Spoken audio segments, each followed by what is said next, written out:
Congress പ്രതിനിധിയിലേക്ക് Shri C Sreekumar, ഇന്നിപ്പോൾ അനിൽ അക്കര തെരഞ്ഞെടുപ്പ് commission മൊഴി നൽകിയിരിക്കുകയാണ്. കരുവന്നൂരിലെയും കുട്ടനല്ലൂരിലെയും അനധികൃത വായ്പയ്ക്ക് CPM ജില്ലാ കമ്മിറ്റി കാലങ്ങളായി വാങ്ങിയ 8 കോടി രൂപയോളമാണ് 2019, 2020, 2021, 2024 തെരഞ്ഞെടുപ്പുകളിൽ ഉപയോഗിച്ചത് എന്ന്. ഇതിൽ 2 കോടി രൂപ കഴിഞ്ഞ പാർലമെന്റ് ഇലക്ഷൻ കാലത്ത് ഇൻകം ടാക്സ് പിടിക്കുകയും ചെയ്തിരിക്കുന്നു. ഇത് തെരഞ്ഞെടുപ്പ് പെരുമാറ്റച്ചട്ട ലംഘനമായതുകൊണ്ടും കാലങ്ങളായി CPM തെരഞ്ഞെടുപ്പിൽ ഉപയോഗിക്കുന്നതാണെന്നും ഇത് കേന്ദ്ര തെരഞ്ഞെടുപ്പ് കമ്മീഷന് വേണ്ടി ക്രൈംബ്രാഞ്ചിന് മൊഴി നൽകി. അതിനുശേഷം തെരഞ്ഞെടുപ്പ് കമ്മീഷന് വേണ്ടി ക്രൈംബ്രാഞ്ചിന് മൊഴി നൽകുന്നു. ഇതിലാണ് കെ രാധാകൃഷ്ണൻ MP ആണ് പണം കൂടുതൽ കൈകാര്യം ചെയ്തതെന്ന ആരോപണം ഉയർത്തിയിരിക്കുന്നത്.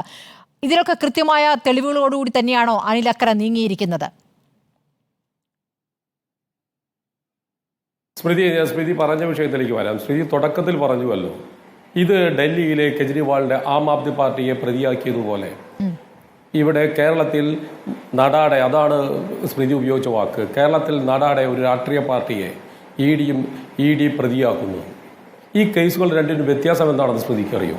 ശ്രദ്ധിച്ചിട്ടുണ്ടോ എന്ന് എനിക്കറിയില്ല. കെജ്രിവാളിന്റെ മദ്യ അഴിമതിക്കകത്ത് അവിടുത്തെ സർക്കാരോ അവിടുത്തെ അവരുമായി ബന്ധപ്പെട്ട പ്രതിപക്ഷത്ത് നിൽക്കുന്ന ആരും അങ്ങനെ ഒരു അഴിമതി നടന്നു എന്ന് സമ്മതിച്ചിട്ടില്ല. ഇവിടെ കേരളത്തിൽ തൃശ്ശൂർ ജില്ലയിൽ കരുവന്നൂർ ബാങ്ക് കൊള്ള, ഇതിൽ ചർച്ചയ്ക്ക് വന്ന ഏത് രാഷ്ട്രീയ പാർട്ടിക്കാരനാകട്ടെ അല്ലെങ്കിൽ രാഷ്ട്രീയമില്ലാത്തവരാകട്ടെ എല്ലാവരും ഏകസ്വരത്തിൽ പറയുന്നു അവിടെ വൻ കൊള്ള നടന്നു, ബാങ്ക് കൊള്ള നടന്നു എന്ന്. ബാങ്ക് കൊള്ള എന്നൊക്കെ പറയുമ്പോൾ നമുക്ക് നമ്മുടെ മനസ്സിൽ ഇന്നലകളിൽ വന്നൊരു ചിത്രമുണ്ട്. രാത്രിയിൽ തസ്കരന്മാർ മുഖംമൂടി മറച്ച് ബാങ്ക് കൊള്ള കുത്തിപ്പൊളിച്ചു കൊണ്ടുപോകുന്നത്. അങ്ങനെയല്ല, ഇത് കുറെ വർഷങ്ങളായി പട്ടാപ്പകലിൽ മാന്യതയുടെ എല്ലാ മുഖംമൂടിയും അണിഞ്ഞ് വളരെ കൃത്യമായി പൊതുപ്രവർത്തനമാണെന്ന് പറഞ്ഞുകൊണ്ട് ഒരു സഹകരണ ബാങ്കിനെ മുച്ചൂടും മുടിച്ചു പോവുകയും ആ മുച്ചൂടും മുടിച്ചവർ തന്നെ പറഞ്ഞു ഇവിടെ കളവ് നടന്നിട്ട് കൊള്ള നടന്നിട്ടെന്ന് പറഞ്ഞ് പേരിന് വേണ്ടി, നേരത്തെ അരുൺ CPMന്റെ പ്രതിനിധി സൂചിപ്പിച്ചതുപോലെ, പേരിന് വേണ്ടി 2 or 3 അന്വേഷണങ്ങൾ അല്ലെങ്കിൽ 28 കേസും അന്വേഷണ ഏജൻസിയും സംസ്ഥാന അന്വേഷണ ഏജൻസിയും ഏൽപ്പിക്കുന്നു.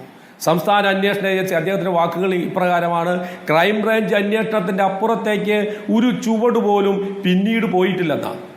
സ്മൃതി 2023 ഓഗസ്റ്റ് 23-ാം തീയതി AC മൊയ്തീന്റെ വീട്ടിൽ ആദ്യമായി റെയ്ഡ് നടക്കുന്നു.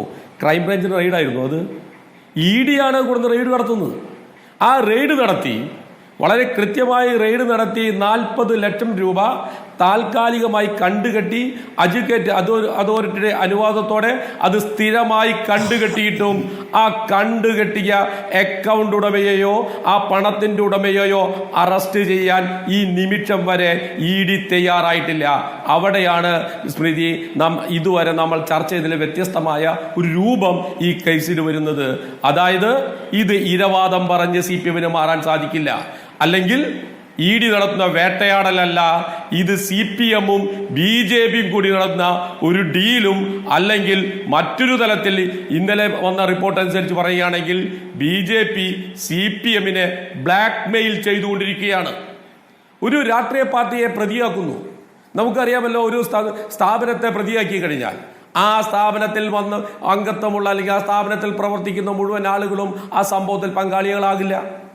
ആ സ്ഥാപനത്തിന്റെ ഒരു പഞ്ചായത്താണെങ്കിൽ ആ പഞ്ചായത്തിന്റെ എക്സിക്യൂട്ടീവ് അതോറിറ്റി, എക്സിക്യൂട്ടീവ് ഓഫീസർ, അതായത് സെക്രട്ടറിയും പ്രസിഡന്റും അതിൽ കൃത്യമായി പ്രതിപട്ടികയിൽ പറയും. പക്ഷേ EDയുടെ ഇപ്പോഴും നേരത്തെ സൂചിപ്പിച്ചതുപോലെ 2023 AC മൊയ്തീന്റെ തിരഞ്ഞെടുപ്പ് വരവ് ചെലവ് കണക്കിലെ അഫിഡവിറ്റിൽ കാണിക്കാത്ത തുക എഡ്യൂക്കേറ്റ് അതോറിറ്റി കണ്ടുകെട്ടിയത് സ്ഥിരപ്പെടുത്തിയിട്ട് പോലും AC മൊയ്തീനെ പോലും പ്രതിയാക്കാൻ തയ്യാറായിരുന്നെങ്കിൽ സ്മൃതി, ഇതിൽ ഏതെങ്കിലും ഒരു സാധാരണ പൊതുജനം ഇപ്രകാരം ചിന്തിക്കുകയാണ്, ഇത് CPMന്റെ BJP ബ്ലാക്ക് മെയിൽ ചെയ്യുന്നതാണെന്ന് പറഞ്ഞാൽ മറുപടി പറഞ്ഞ ശേഷം ഞാൻ ജയേന്ദ്രനിലേക്ക് പോകും. വേഗം മറുപടി നൽകണം.